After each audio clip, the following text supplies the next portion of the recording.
Hi! Welcome to my YouTube channel. ఈరోజు నేను why you should not eat leftover food in refrigerator. ఏదన్నా food మిగిలిపోతే దాన్ని refrigerate చేసిన తర్వాత మనం ఎందుకు తినకూడదనేది చెప్తున్నాను. అసలు రిఫ్రిజిరేటర్ ఫుడ్ మంచిది కాదు. ఎస్పెషల్లీ ఒకవేళ ఫుడ్ సేఫ్టీ స్టెప్స్ సరిగ్గా మనం ఫాలో అవ్వకపోతే ఆ ఫుడ్ రిస్కీ కూడా అవ్వచ్చు. ఎందుకు బ్యాక్టీరియల్ గ్రోత్ ఉండొచ్చు, టాక్సిన్ ఫార్మేషన్ ఉండొచ్చు, లేదా క్వాలిటీలో చేంజెస్ రావచ్చు. ఫుడ్ ఎప్పుడైతే స్టోర్ చేసామో, రీహీట్ చేసామో, చాలాసేపు బయట ఉంచేసామో అప్పుడు ఈ ప్రాబ్లమ్స్ రావచ్చు. What are the key risk and how to mitigate? First temperature control and danger zone. Bacteria ఎప్పుడు 4 to 60 degrees సెల్సియస్ అప్పుడు మల్టిప్లై అవుతాయి. సో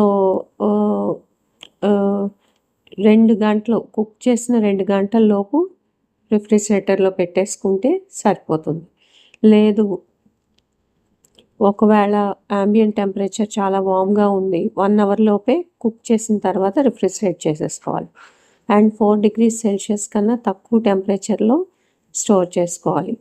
అట్లీస్ట్ రీహీట్ చేసినప్పుడు 74 degrees సెల్సియస్ వరకు రీహీట్ చేసుకొని తినాలి. ఇవి ఫాలో అవ్వకపోతే risk of food Born illness increase అవుతుంది. స్టోరేజ్ డ్యూరేషన్ 3 to 4 days లోపు స్టోర్ చేసుకున్న ఫుడ్ని తినేసేయాలి. ఇంకా అంతకు మించి స్టోర్ చేయకూడదు. లాంగర్ స్టోరేజ్ కోసం ఫ్రీజింగ్ చేసుకోవచ్చు, కానీ లేబుల్ చేసుకొని డేట్ కంటెంట్స్ క్లియర్గా మెన్షన్ చేసుకోవాలి. ఒకవేళ సేఫ్ అయినా విత్ టైం ఫ్లేవర్, టెక్స్చర్ మారిపోతుంది. రీహీటింగ్ ప్రాక్టీసెస్ థరోగా రీహీట్ చేసుకోవాలి. మళ్ళీ రీహీటింగ్ మల్టిపుల్ టైమ్స్ని అవాయిడ్ చేయాలి. రిపీటెడ్ కూలింగ్, హీటింగ్ సైకిల్స్ వల్ల కాంపౌండ్ సేఫ్టీ వేరీ అవుతుంది, క్వాలిటీ కన్సర్న్స్ కూడా వచ్చేస్తాయి. Science of spoilage. ఏదైనా స్మెల్ వచ్చినా, స్లైమీ టెక్స్చర్ ఉన్నా, అన్యూజువల్ కలర్స్ వచ్చినా, మోల్డ్ వచ్చినా అవి రెడ్ ఫ్లాగ్స్ అనమాట.